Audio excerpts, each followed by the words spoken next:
सचिवालय के कर्मचारी ने विधानसभा में पूरी निष्ठा से, पूरी ईमानदारी के साथ अपना काम किया। रात को 10-10, 12-12 बजे गए, हमने कोई विघ्न नहीं डाला, लेकिन इसका इनाम हमें प्रिविलेज मोशन के तौर पर दिया गया। और ये हिमाचल प्रदेश के इतिहास में पहली बार हुआ है कि जब कर्मचारी, चुने हुए कर्मचारी नेता को प्रिविलेज मोशन लाया गया उनके खिलाफ। और मैं ये बता देना चाहता हूँ आपको कि सचिवालय सेवा कर्मचारी संगठन एकमात्र ऐसा मुझे लगता संगठन है जहाँ पे चुन के लोग आए जाते हैं। जब हमारे इलेक्शन होते हैं तो 5-5 पोलिंग बूथ होते हैं। सुबह 10 बजे पोलिंग शुरू हो जाती है, शाम को 5 बजे चलती है, उसके बाद काउंटिंग होती है। जबकि बाकी आप देखते होंगे वहाँ पे तो जैसे एनजीओज का ही होता है, जो भी कंसर्न आती है, सरकार आती है, उसके आदमियों को बना दिया जाता है। लेकिन जो हमारी एसोसिएशन है, जो हमारे सचिवालय की एसोसिएशन है, इनके निष्पक्ष रूप से चुनाव होते हैं और ये लोग चुन के आते हैं। यहाँ तक कि मेंबर जो होता है उसको भी वोट लेके आना पड़ता है। तो ठीक है, प्रिविलेज मोशन आया है, हम कोई डरने वाले तो है नहीं।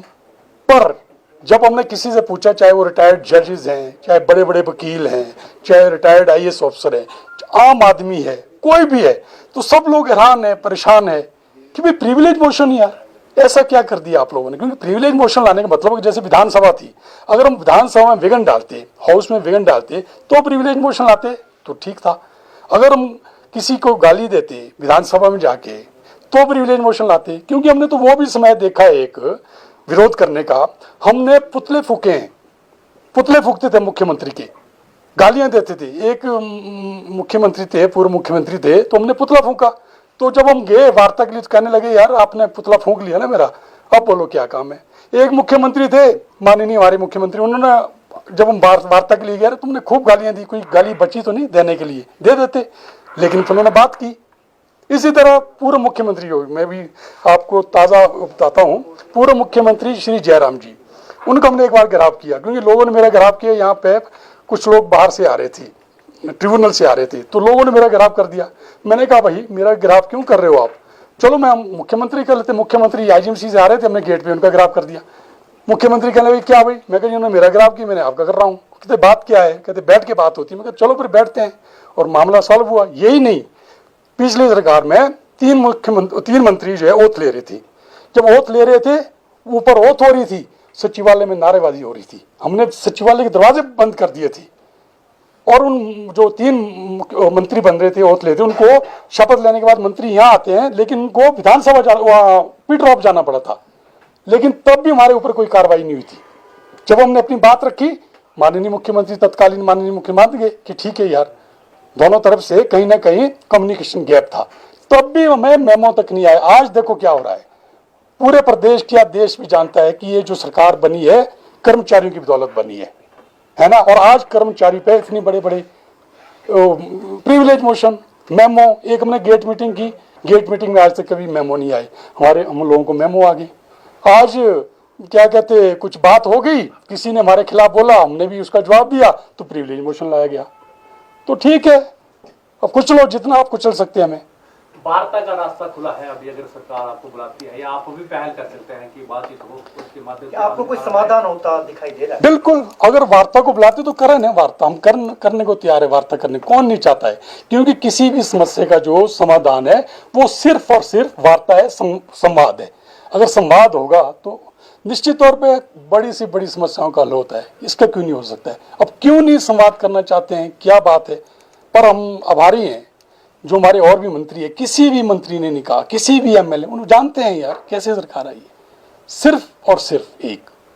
क्या लग रहा है, एरियर और डीए आपका लटका पड़ा है, अब सरकार कह रही है कि आर्थिक संकट नहीं है हिमाचल प्रदेश में, तो उम्मीद लगी आपको भी कि हिमाचल प्रदेश में जब आर्थिक संकट नहीं है तो आपकी जो ये डिमांडें हैं ये पूरी हो सकती हैं, या सरकार छुपा रही है आर्थिक संकट को? देखिए जी, मैंने कहा कि हर समस्या का समाधान संवाद है। आप बुलाओ ना, हम बताते हैं।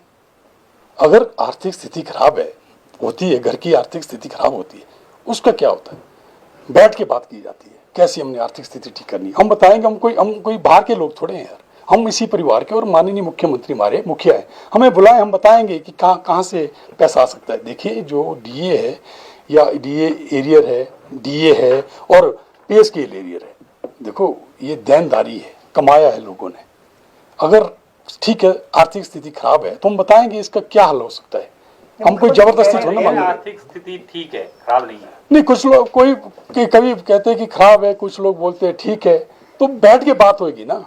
हम बताएं, हम हमारे साथ देखो जो हमारे ये डिप्टी सेक्रेटरी MM है ना, ये भी डिप्टी सेक्रेटरी रैंक के हैं, सभी लोग डिप्टी सेक्रेटरी रैंक के हैं, एडिशनल सेक्रेटरी रैंक के भी हमारे साथ है, हमारे कर्मचारी अधिकारी एडिशनल सेक्रेटरी रैंक के। आपको क्या लगता है संजीव जी की सरकार आपसे वार्तालाप नहीं करना चाहती है इस मामले को लेकर? अब ये तो आप लोगों को ज्यादा मालूम होगा, क्योंकि हमें कहा गया कि हम वार्ता करेंगे। मैं कहा ठीक है, हम भी इंतजार कर रहे हैं, तभी हम नहीं गए। देखो हमारा लास्ट जो जनरल हाउस हुआ था 23 तारीख को हुआ था, तो उसके बाद तो हम तो भाई कमीज और ट्राउजर में आ रहे हैं कि शायद कब बुला दें माननीय मुख्यमंत्री, क्योंकि हमें तो जीन और टी-शर्ट पहनने की आदत है। अब हम इसीलिए ट्राउजर और जीन में शायद कहीं मुख्यमंत्री बुला दें वार्ता के लिए, पर अभी तक तो कुछ हुआ नहीं ऐसा। हाँ, तो महासंघ को बुलाया जा रहा है, आंदोलन आप लोग कर रहे हैं, तो कहीं ये ऐसा तो नहीं है कि कहीं इश्यू को डाइवर्ट करने की कोशिश है? देखिए डॉक्टर साहब, महासंघ को बुलाया जा रहा है, अभी तो पता ही नहीं कि कौन है महासंघ, क्योंकि कई पता चलता कि वीरेंद्र गुट, कई बोलते हैं प्रदीप गुट, कई बोलते कोई त्रिलोक गुट है। हम तो चाहते हैं किसी को बुलाओ, किसी को मान्यता दो। हम तो सच में चाहते हैं, दिल से चाहते हैं कि हम पूरे प्रदेश के कर्मचारी पेंशनर है 5 लाख, हमें दर्द है उनका, तभी हमारे को आवाज उठानी पड़ी। किसी को मान्यता नहीं दी है ना, हम तो चाहते हैं कि महासंघ बुलाओ, किसी को मान्यता दो, उनके साथ ये इश्यूज डिस्कस हों। लेकिन अब जब हमारे ऊपर जो मेमो हो गया है, प्रिविलेज मोशन आ गया है, इससे तो पूरे प्रदेश के जो कर्मचारी है, आम कर्मचारी या पेंशनर ही नहीं, आम आदमी आज आहत है कि ये क्या है, आवाज दबाई जा रही है। ऐसा क्या कर दिया भाई हमने? भाई माननीय मुख्यमंत्री मोदी, आप मुखिया हैं, बच्चे हैं आपके, अगर कोई गलती है बुलाओ, डांटो, कहाँ गलती हुई है, कहाँ हमारे से कोई ऐसी गलती हुई है, हमारे को डांटो, आप बुलाओ तो सही ना। पर ये क्या सीधे यार प्रिविलेज मोशन, ऐसा क्या कर दिया भाई हमने? आपकी आवाज को दबाने की कोशिश हो रही सरकार? नहीं, मुझे नहीं, मेरी आवाज या हमारी सचिवालय वालों की आवाज नहीं है, मैं आपको साफ बता देता हूँ, ये आवाज आज पूरे प्रदेश के कर्मचारियों की और पूरे प्रदेश के पेंशनरों की और जनमानस की आवाज बन चुकी है। मैं सच बता रहा हूँ आपको, आप मेरा मोबाइल देखेंगे ना साहब, आप कुछ डिटेल में पता चलेगा। जब मैं लोगों से मिल रहा हूँ ना, कर्मचारी पेंशनरी आम लोग भी बोल रहे हैं गलत हो रहा है, गलत हो रहा है आपके साथ, पर कहते अपनी आवाज को कहते अब धीमा नहीं मत करना। मुख्यमंत्री स्वागत करते हम, बिल्कुल हितैषी है। देखिए इन्होंने बहुत बड़ा निर्णय लिया, पहली कैबिनेट में निर्णय लिया कि इन्होंने OPS को बहाल किया, बिल्कुल इन्होंने संदेश दिया था कि हितैषी है। लेकिन जैसे कि लोग बोले कि कुछ लोगों के हाथों में खेल रहे हैं, जो हितैषी थे कर्मचारी के, आज उन्हीं कर्मचारी पे इतने बड़े बड़े वो ले आए, प्रिविलेज मोशन वगैरह ले आए, तो गेट मीटिंग के लिए मेमो देना शुरू कर दिया। तो यहाँ से कुछ संदेह हो रहा है, क्योंकि माननीय मुख्यमंत्री हो सकता है इनका निजी ना हो, ये कुछ लोगों के इसमें आ रहे हो, बहकाव में आ रहे हो। वैसे मैं ये भी कहता हूँ पूरा मंत्रिमंडल कोई नहीं बोल रहा है, किसी ने आवाज नहीं उठाई हमारे बगैर, हमारे खिलाफ। अब क्या है अंदर की बात हम तो नहीं समझते, पर हम तो अब देखो लोगों की आवाज उठाई है, हम लोगों के साथ धोखा तो नहीं कर सकते हैं। हमें क्या जरूरत थी सचिवालय वालों को, तुम तो अच्छी जगह थे, लेकिन उन्होंने देखा कि यार आज पूरा प्रदेश का कर्मचारी जो ना हताश है, निराश है, कर्मचारी नहीं पेंशन हताश है, निराश है। एक आपने देखा होगा, सुना होगा, 85 साल के हमारे बुजुर्ग, पिता समान बुजुर्ग, वो जो है 37 डिग्री के टेम्परेचर में अपना हक मांगने के लिए ऊना में बाहर खड़े हुए।